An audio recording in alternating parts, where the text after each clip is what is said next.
Good morning, guys. Welcome back.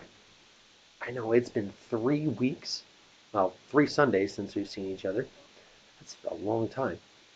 But hopefully, you guys are staying home and staying healthy and having some fun along the way, not driving your parents completely nuts. We're going to go ahead and jump right in this week. Last week, we talked about how Jesus raised the bar on things like, thou shalt not commit murder. That Old Testament law, Jesus said, yeah, that's a good law, but I want more from you. I want you to not even insult your enemies, not even have hatred towards your enemies. Jesus made it almost harder to follow the law. Most Israelites and most people can avoid, murdering people. But Jesus said, no, I don't want just that. I want you to forgive and to not hate them and not even insult them. So Jesus has raised the bar on the Old Testament law.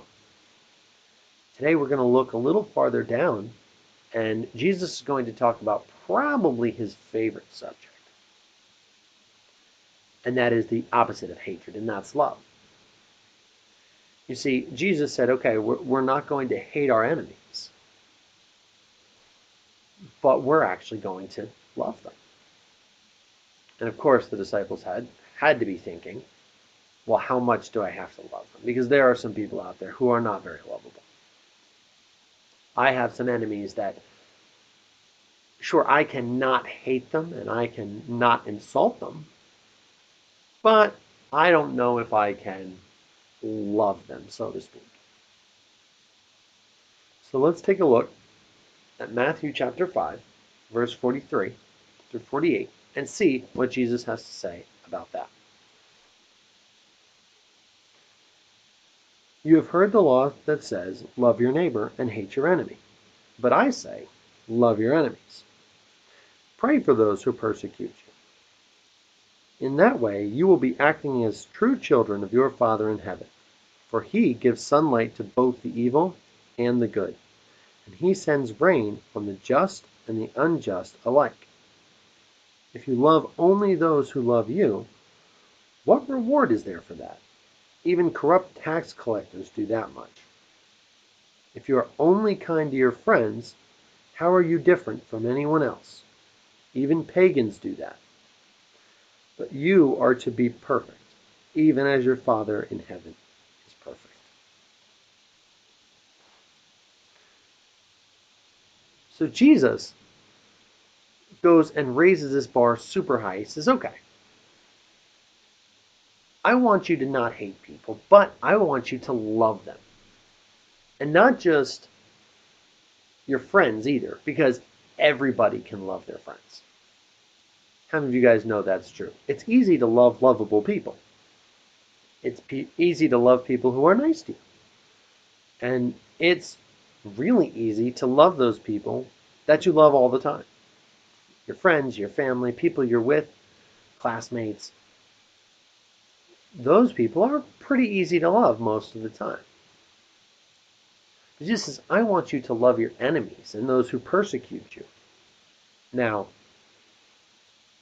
to the Jews, he's kind of talking about the Romans, and what the disciples didn't know is that that would someday mean the temple and the Romans and other Jews outside of Jerusalem, and all sorts of people were going to persecute them because they followed him.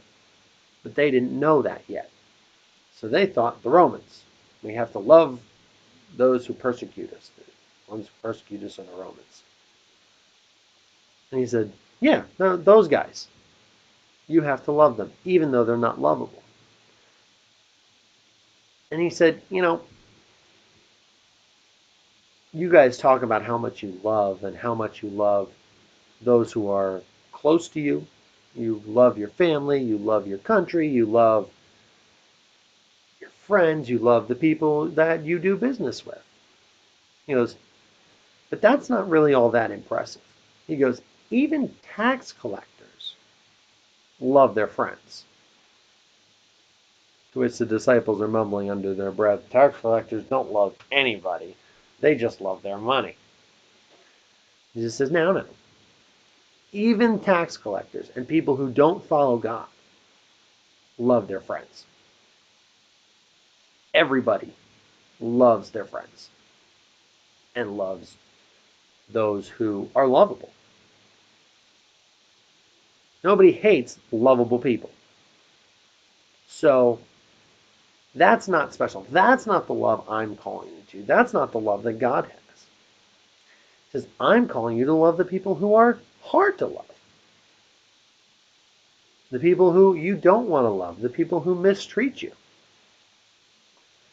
He goes as far as to say, look, the sun comes up and the rain falls on the crops for everyone, whether they deserve it or not.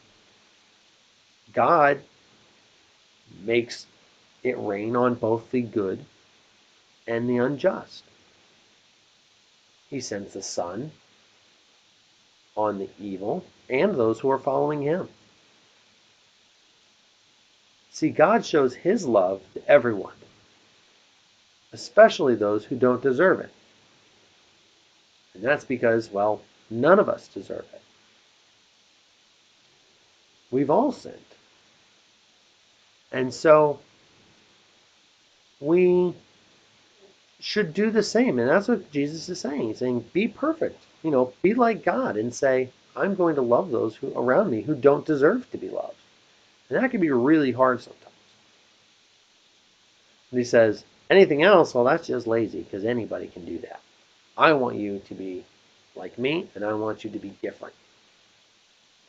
So I encourage you this week, look around and say, okay, who's not lovable? Am I being not lovable? Maybe I can be a little bit more lovable. But who can I show love to?